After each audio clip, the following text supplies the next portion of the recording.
3년도 수능 작품 22번부터 26번까지 도산 12고 그 다음에 지수정가까지 우리는 봤었고, 이번에는 겸제 및 할게요.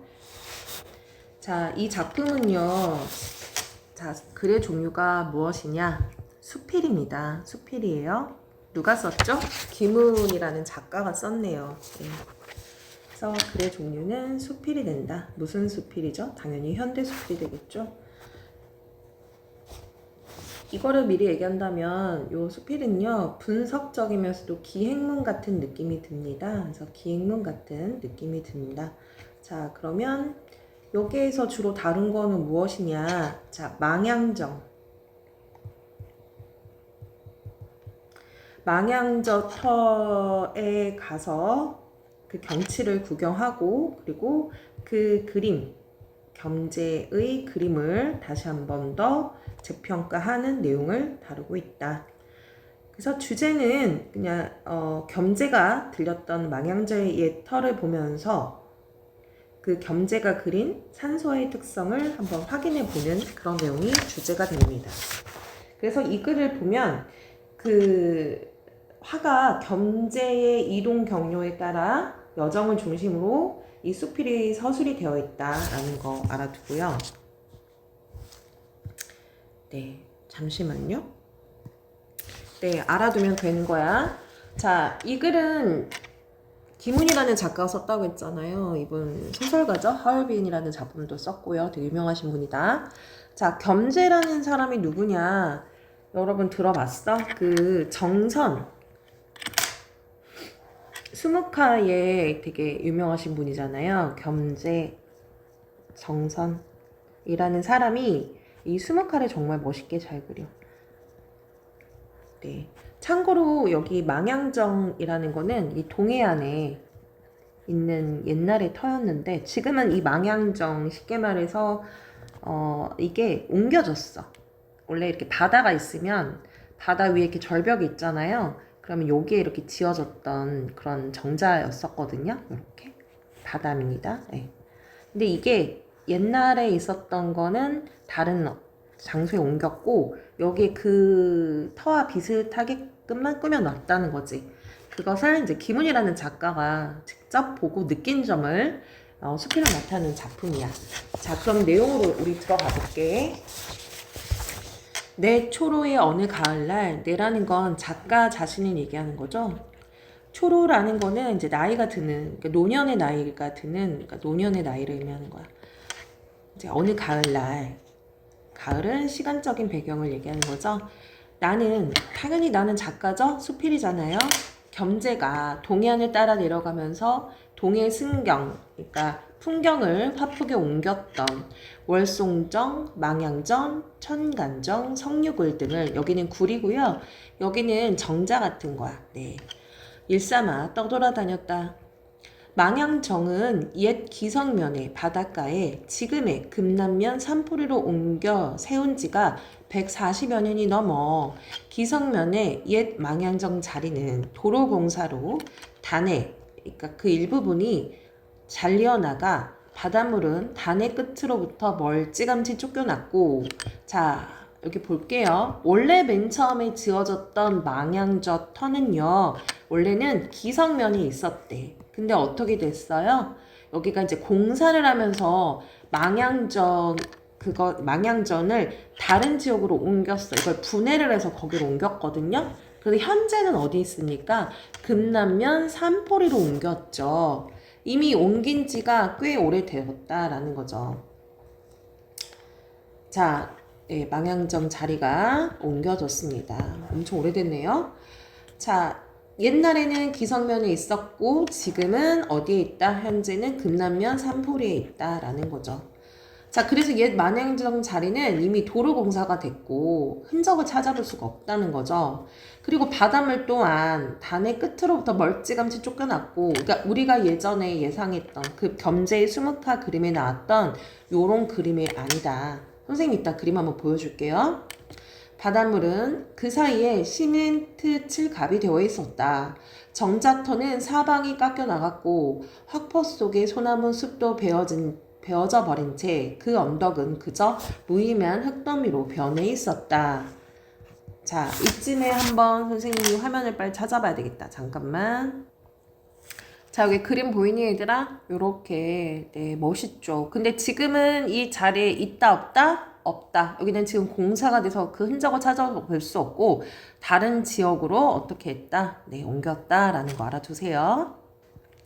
자, 그렇게 이제 보고 마을의 고로들도 그러니까 오래 있던 늙은이들, 나이가 많은 분들이에요. 늙은 노인들 얘기하는 거예요. 그곳에 들어섰던 정자를 본 일이 없었고 이미 그 마을에서 이미 정자가 옮긴 지가 140년이 넘었으니까 원래 겸재의 그림에서 있었던 그 정자의 그림을 실제로 기성면의 주민들이 봤을 리가 없겠죠? 다만 그들의 증조나 고조로부터 전해오는 구전, 입을 통해서 전해오는 일이죠. 네, 구전에 의해 흙더미가 망향저 예터였음을 옮길 뿐이었다. 그러니까 전해져서 내가 들었을 뿐이었다. 그러니까 거기 마을에 오래 살았던 분들도 볼 수가 없었다. 140년이 지났고 그들의 할아버지 할머니로부터 여기가 망향저 터였다라는 건 들을 수 있었다는 거죠. 겸재의 화폭을 마음속에 앞세우고 겸재, 실경산수 그 그림 선생님이 아까 보여줬었죠? 그것의 자리를 찾을 적에 그곳의 옛 정자가 이미 오래전에 없어져 버린 그 허전한 사태는 그다지 허전한 마음은 아니었다. 이제 자기는 이제 기성면에 가서 그 그림에 나오는 그 망향전을 보고 싶었었지만 거기에 이미 오래전에 사라졌고 거기에 흙더미만 있었잖아. 그런데 그런 사태, 그런 풍경은 내 마음속에 그렇게 허전하지 않았다라는 거야. 왜 그런가? 그러면 왜 그런 마음이 들었는가 생각해보자. 허전한 선생님 아들이 장난을 한 거예요. 자, 그다지 허전하지 않았대. 아니 그걸 보러 갔는데 거기에 흙더미만 있고 없는데 허전하지 않았대. 왜 그런가? 지금 스스로 질문을 하고 있습니다. 현실 속의 정자에 오르면 화포 속의 정자가 보이지 않는다. 자, 현실 속의 정자를 오르면 보이지가 않는데요. 이게 무슨 말일까? 육신의 눈을 앞세워. 이거는 우리의 육체의 눈이죠. 그냥 내가 눈으로 보는 육체의 눈이라는 거는 그냥 사실로서의 존재를 보는 거야. 정자를 찾아오는 자에게는 풍경 전체 속에 인간의 세상입니다. 인간 세상의 위치와 규모를 대표로 하는 상징으로서의 정자는 보이지 않는다. 조금 어려운 말인데요. 이렇게 해석을 하면 좋아. 우리가 그냥 눈으로, 인간이 갖고 있는 눈으로 그 장소에 갔어. 그 정자를 보고 싶어서 갔어. 그럼 당연히 없죠. 그러면 우리는 뭐 할 수밖에 없습니까? 실망할 수밖에 없어. 그냥 인간의 그냥 생각과 눈으로만 우리가 그냥 사실로서 봤을 때는 없습니다. 이해 갔습니까? 자, 그리고 또 뭐를 얘기를 하고 있냐? 그건 맞는 얘기거든요. 우리가 경치 좋은 데를 간단 말이야. 우리가 가서 정자를 올라가요. 물론 그 정자에 올라갔을 때 그 밑에 내려진 풍경을 보고 멋있다라고 할 수 있지만 우리가 사실 그림 속에서 봤던 건 그 멀리서 바라보는 그 산 위에 있는 정자의 풍경을 그림 속을 보면서 우리가 감탄을 하는 거거든. 근데 내가 그 정자 안으로 이미 들어간 순간 그 그림에서 봤던 그 풍경은 내 눈에 보이는 게 아니잖아요. 이해 갔습니까?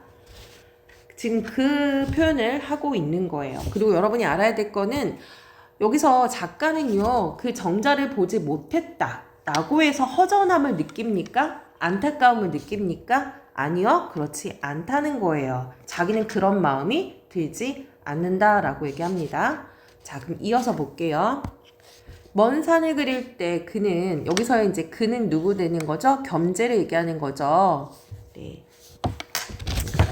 그는 그 산과 인간 사이의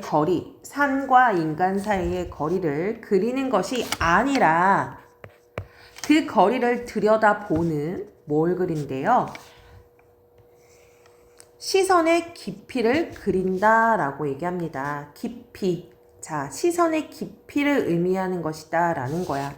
자, 이것은 먼 것들은 원근상의 거리에 의해 격리되는 것이 아니라 그러니까 나와 멀리는 것이 아니라 바로 그 깊이에 의해 자리를 잡게 되는 것이다. 자, 겸재의 화폭 속의 풍경은 가깝다는 이유만으로 또한 사실성을 부여받지도 않고 또한 멀다는 이유만으로 사실성을 뺏기지도 않는다. 박탈을 뺏기는 거죠. 대체로 그의 그림 속에서는 인간과 인간이 직접 관련된 것들, 즉 정자, 집, 배, 나귀, 가마, 화분, 성각 같은 것들이 비교적 명료한 사실성을 띠고 있지만 그러니까 누가 봐도 그런 사실성을 볼 수 있다는 거. 누가 봐도 인정을 한다는 거야. 아, 이거 정자구나. 아, 이거 배구나. 낙이구나. 그 사실성은 원근에 의해 정립되는 사실성이 아니라 세계를 관찰하는 인간관계 속에서 정립된다는 사실성이다.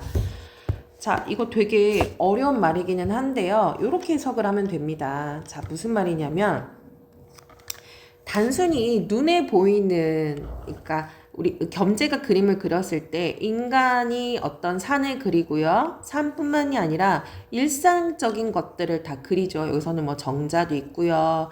집도 있고요. 배도 있고요. 나귀도 있어요. 그죠?